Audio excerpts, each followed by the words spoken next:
Singapore में एक 7 साल का बच्चा एक्सपोज हो जाता है कि फाइनेंशियल मार्केट्स क्या होती हैं, फाइनेंशियल लिटरेसी क्या होती है और इसके अंदर वो क्या क्या पोटेंशियल मौजूद है जो कि वो बच्चा आगे जाके और मज़ीद पढ़ता है और पोटेंशियली फाइनेंशियल मार्केट्स को समझ के पहला कदम रखता है रियल इन्वेस्टमेंट की तरफ।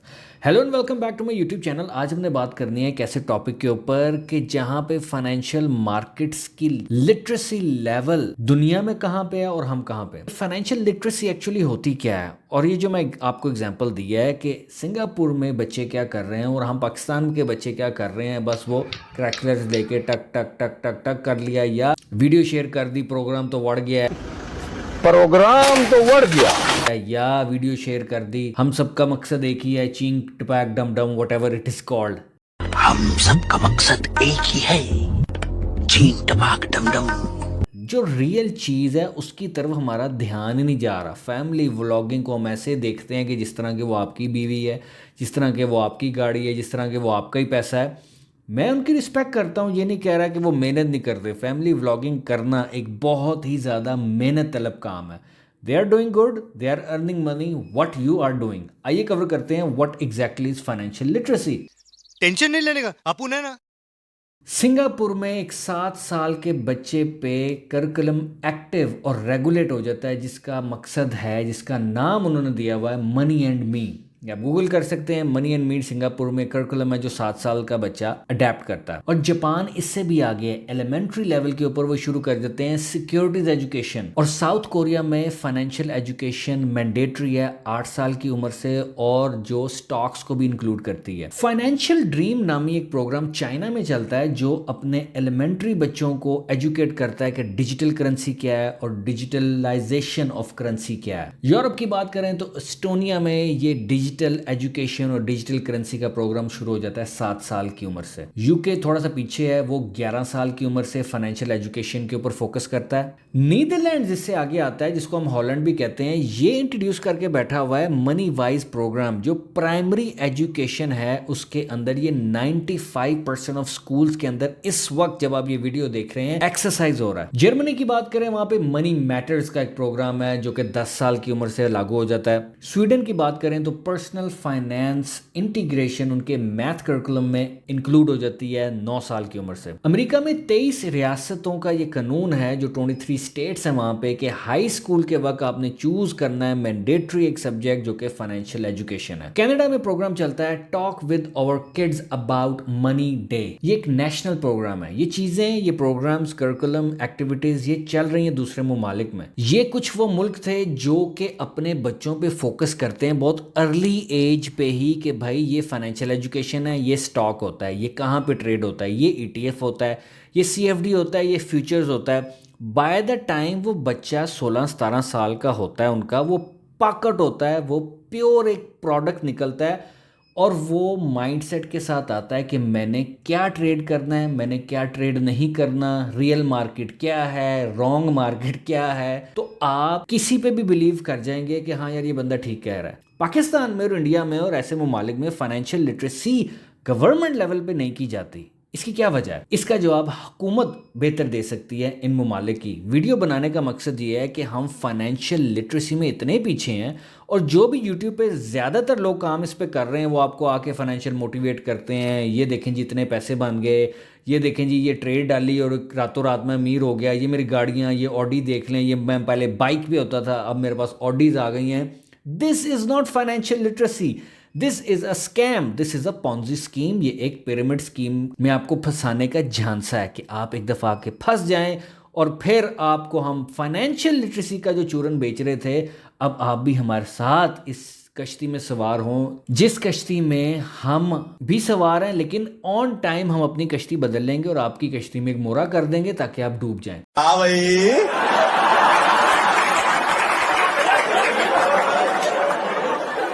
कैसी लगी आगे स्वाद। अपने आप को फाइनेंशियली लिटरेट करें पहले। हमारे यहाँ पे क्या हो रहा है, 200 300 400 डॉलर के साथ आप ट्रेडिंग करना चाह रहे हैं क्योंकि आपने एक फलाने यूट्यूबर को देख लिया है, एक बड़ा अच्छा टिकटॉकर को देख लिया है कि वो भी ट्रेडिंग करके पैसा कमा रहा है। उस बेचारे को खुद नहीं पता वो क्या कर रहा है। उसके पास कंपनी आई, वो इन्फ्लुएंसर था, फिर इन्फ्लुएंसर था कि यार आप हमारी कंपनी प्रमोट कर दें, ये लें 10 लाख आपको दे दिए। आप क्योंकि उसके फॉलोअर हैं, आपने उसका चैनल सब्सक्राइब किया हुआ है और आप अब लगे हैं उसी डगर पे चलने जहाँ पे Singapore, Canada, US, Netherlands, Japan, इन मुल्कों में पहले ही बता दिया जाता है कि मैडम, सर, बच्चों, ये सही बंदा है, वो गलत बंदा है, ये रियल मार्केट है, वो रियल मार्केट नहीं है, यहाँ से शुरू करो, क्रिप्टो करेंसी क्या होती है, डिजिटल एसेट्स क्या होते हैं, इन सारी चीज़ों को वो एक यंग एज में ही कवर कर देते हैं। ये तो लेटेस्ट न्यूज है, ये तो लेटेस्ट न्यूज है। वो यंग एज में क्यों कवर कर रहे हैं? वो इसलिए कवर कर रहे हैं कि बाय द टाइम वो लड़का या वो लड़की, वो स्टूडेंट 16, 17, 18 साल की उम्र में जाए, कोई और जॉब करने लग जाए, कुछ पैसे बचाने लग जाए, उसके साथ पोटेंशियली कोई स्कैम ना हो। ये मार्केट जो $200 में इन्वेस्ट कर रहा हूँ, इससे मैं एक्सपेक्टेशन क्या रखूँ? ये फाइनेंशियल लिटरेसी का एक पार्ट है। सेकंड, वो ये एक्सपेक्ट कर रहा है कि मैं जहां पैसे लगाऊं, जिस फील्ड में लगाऊं, जिस स्टॉक में लगाऊं, मैं एक लॉन्ग रन, एक लॉन्ग जर्नी के अंदर अपने आप को एंटर करने लगाऊं। This is not get rich quick schemes. Lack of financial literacy के इतने ज़्यादा ड्रॉबैक्स हैं, ये एक्चुअल में आपकी लाइफ में जो आपने इनकम कमानी है उसको चेंज कर सकते हैं। इमेजिन कीजिए आपका बच्चा 7-8 साल का है, 9 साल का है, और उसको आप बता रहे हैं स्टॉक्स को तो छोड़ें, उनको ये नहीं पता कि डेबिट और क्रेडिट कार्ड में क्या फ़र्क होता है, बैंक में अकाउंट कैसे खुलता है, एटीएम मशीन कैसे ऑपरेट होती है। क्योंकि ज़्यादातर हमारे बच्चे टैब्स के ऊपर हैं, ज़्यादातर हमारे बच्चे कोको मेलन देख रहे हैं, ज़्यादातर हमारे बच्चे कोई ऐसे ऐसे प्रोग्राम देख रहे हैं जो उनको बहुत ज़्यादा वनरेबल कर देते हैं। बाय द टाइम वो 17, 18, 20, 21, 25 साल की उम्र में आते हैं और वो जॉब करने लग जाते हैं, फिर ऐसे झांसों में फंस जाते हैं। देखा आपने लापरवाही का नतीजा है। अगर पहले से उन्हें बता दिया जाए कि ये फाइनेंशियल मार्केट थी, यहाँ पे आके आप कुछ कर सकते हैं, यहाँ पे आके आप कुछ परफॉर्म कर सकते हैं, और ये दुनिया की वाहिद वो मार्केट है जो on top of every industry in the world. Pakistan जैसे मुल्क की बात की जाए तो जहाँ पे ऐसे ऐसे फेक इन्फ्लुएंसर हैं जो सिर्फ आपकी जेब में जितने पैसे हैं वो निकलवाना चाहते हैं। फाइनेंशियल एजुकेशन वो आपको क्या देंगे जब उनको खुद ही नहीं पता वो आपको प्रमोशन के लिए दे क्या प्रोडक्ट या सर्विस रहे हैं। बात तो सही है। अब आप कहेंगे नहीं, फाइनेंशियल लिटरेसी में लोग सीमा कर रहे हैं, ACCA कर रहे हैं, इतने अकाउंटिंग प्रोग्राम कर रहे हैं, ये सब गोरे के बनाए हुए प्रोग्राम हैं। वो आपको एक रॉट लर्निंग के अंदर लाना चाहते हैं। आप डिग्रियां लें, डिग्रियां लेके ऐसी कंपनियों में जॉब करें। सबसे बड़ी कंपनी जिसका मैं नाम लेना चाहूँगा, अर्नेस्ट एंड यंग। वीडियो में ज़्यादा लंबी नहीं बनाता, मैं बोलता जाऊंगा इसके ऊपर, तो शायद अगर आप दिन में देख रहे हैं तो रात हो जाए, रात में देख रहे हैं तो दिन हो जाए। अर्नेस्ट एंड यंग एक ऐसी कंपनी है जो ACCA, CA, चार्टर्ड अकाउंटेंट्स ऐसे बंदों को हायर करते हैं क्योंकि उनके पास डिग्री होती है। टैक्स कैसे मैनेज करना है, टैक्सेशन क्या होती है, ऑडिटर्स क्या होते हैं, ऑडिट कैसे होती हैं। अब मैं आपको एग्जांपल देना चाहता हूं। वायर कार्ड एक कंपनी थी जिसको अर्नेस्ट एंड यंग की टीम 2016 से 2018 तक माशाल्लाह ऑडिट करती रही है, और ऑडिट के नाम पे सिर्फ उन्होंने उनके साथ एक गोल्डन शेक हैंड किया है कि अच्छा आपका इतना वाइट का ब्लैक का पैसा है, हमें दे दें, हम सारा कुछ ठीक कर देंगे। वल्लाहु आलम वो क्या करते रहे हैं। इवेंचुअली रिपोर्ट ये आई कि 2 साल तक जो अर्नेस्ट एंड यंग के चार्टर्ड अकाउंटेंट, बड़े बड़े सूट टाई वाले लोग हैं, उसे ऑडिट करते रहे, और eventually it cause normal people like you and me 700 million euros का डैमेज। क्यों? क्योंकि वायर कार्ड अपने आप को एक ऐसी कंपनी शो करवाना चाह रहा था जो कि वो थी ही नहीं। यही नहीं, अभी और सुनिए। अर्नेस्ट एंड यंग पे एक पेनल्टी फाइन हो गई। कितनी? 5 लाख यूरोज।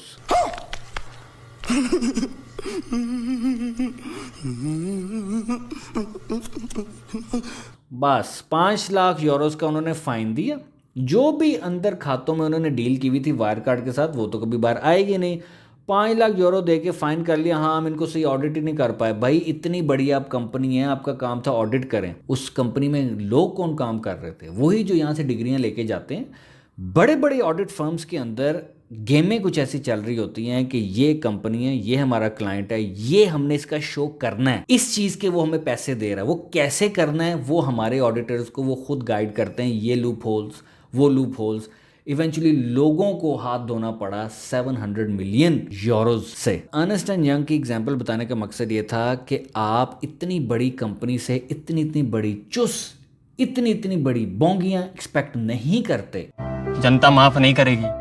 लेकिन वो अपने क्लाइंट को चार्ज इस बात पे कर रहे होते हैं कि भाई ये हम दिखाएंगे, ये हम दिखा सकते हैं, हाँ आपको ऐसे बचा लेंगे, वैसे बचा लेंगे, हम पे थोड़ा फाइन होगा, हम पे करके हम वाइट हो जाएंगे। ईस्ट अर्नेस्ट एंड यंग और वायर कार्ड कंपनी को आप गूगल कीजिएगा, पूरे अखबार जर्मनी के और यूरोप के भरे आपको नजर आ जाएंगे वो क्या स्कैम था। फाइनेंशियल लिटरेसी का मतलब ये नहीं है कि आपने ACCA कर लिया, आपने CIMA कर लिया, आप चार्टर्ड अकाउंटेंट हैं, आप एक ऑडिटर हैं, आपके पास डिग्री है, हर साल आप उसके मेंबर होने की फ़ी पे करते हैं। इट डज नॉट मीन कि आप फाइनेंशियली लिटरेट हैं।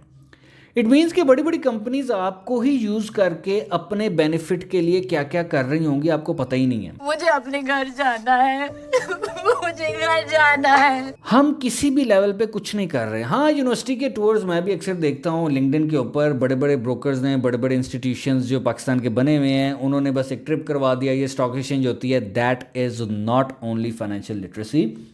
आपको अगर 6, 7, 8, 10 साल की उम्र से नहीं बताया जा रहा कि बेटा ये पॉन्जी स्कीम होती है, ये चार्ल्स पॉन्जी था, इसने अमेरिका में ये किया था, ये बर्नी मैडॉफ है, इसने अमेरिका में रिसेंटली ये किया था, अच्छा हमको सिखा रिया है। ये बंदा है सुब्रता राव। सुब्रता राव वो बंदा है जो सहारा ग्रुप का ओनर था, आप इसको भी गूगल कीजिएगा, जिसने इतनी बड़ी पॉन्जी स्कीम चला दी कि वो बंदा ही मर गया। और अब उस पॉन्जी स्कीम का क्या होगा, अभी भी कोर्ट केसेस चल रहे हैं। मुझे शौक है किताबें पढ़ने का, केस स्टडीज पढ़ने का। कोई सेंस है इस बात की? ये कुछ केस स्टडीज़ थी जो कि फिलबदी मैं इस वीडियो बनाने के लिए मैंने बोल दी। इस तरह की हज़ारों ऐसी एग्जांपल्स हैं जो कि यूनिवर्सिटी लेवल पे, ये स्टॉक एक्सचेंज की जो आपको ट्रेनिंग दे रहे हैं उनको नहीं पता, जो आपको फ्यूचर्स की ट्रेनिंग दे रहे हैं उनको नहीं पता। फाइनेंशियल लिटरेसी के ऊपर पाकिस्तान में काम होना चाहिए। ये वीडियो जो हजरात देख रहे हैं, अगर तो आपके ग्रुप में, अगर आपके सर्कल में कुछ ऐसे हुकूमती लोग इन्वॉल्व हैं, काइंडली उनके साथ ये शेयर कीजिए कि फाइनेंशियल लिटरेसी के ऊपर काम किया जाए।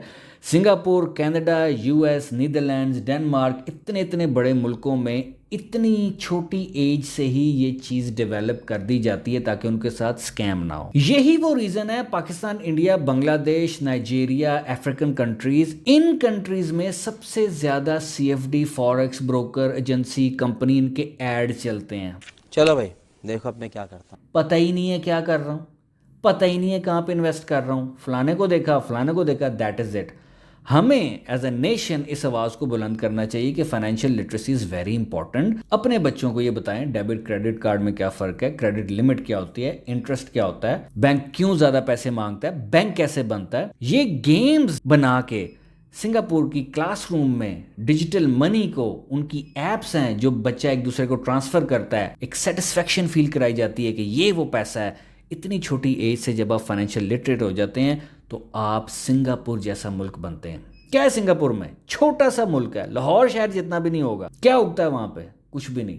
फाइनेंशियल मार्केट इतनी स्ट्रांग है, एजुकेशन पे इतना काम किया गया है। दुनिया के बड़े बड़े बैंक्स, हेज फंड्स, HSBC, बड़ी बड़ी बिल्डिंग्स, वहाँ पे उन बैंक्स के, उन हेज फंड्स के, उन फाइनेंशियल अदारों के ऑफिसेस हैं। बात तो सही है। वो पाकिस्तान, इंडिया, बांग्लादेश में, अफ्रीका में, यहाँ पे क्यों नहीं जाते? भाई जाएं क्या? वहाँ पे लोग ही ऐसे जाहिल बैठे हुए हैं जो कि देखते हैं किसी की गाड़ी और अपना मुंह चपेट से लाल करना चाहते हैं, जो कि देखते हैं किसी के पास आईफोन आ गया है, 3 मिनट की ट्रेड करने से वो अपना मुंह लाल करना चाहते हैं। कौन है ये लोग? कहां से आते हैं ये? जितना मेरे पास यूट्यूब पर टाइम होता है अपनी ऑडियंस के लिए, जितना मैं अपने आप को आपसे एंगेज कर सकता हूँ, छोटी छोटी एग्जांपल्स ऐसी दे सकता हूँ जो कि आप वेरीफाई भी कर सकते हैं गूगल पे जाके। मैं एक सिंगल बंदा इस हद तक ही जा सकता हूँ। मैं कोई अदारा नहीं हूँ, मैं कोई बहुत बड़ा ट्रेडर नहीं हूँ या ब्रोकर लेवल का नहीं हूँ कि मैं कुछ ऐसी चीज़ बना सकूँ, लेकिन इस चीज़ पर फोकस करना बहुत ज़रूरी है। मिलते हैं अगली वीडियो में।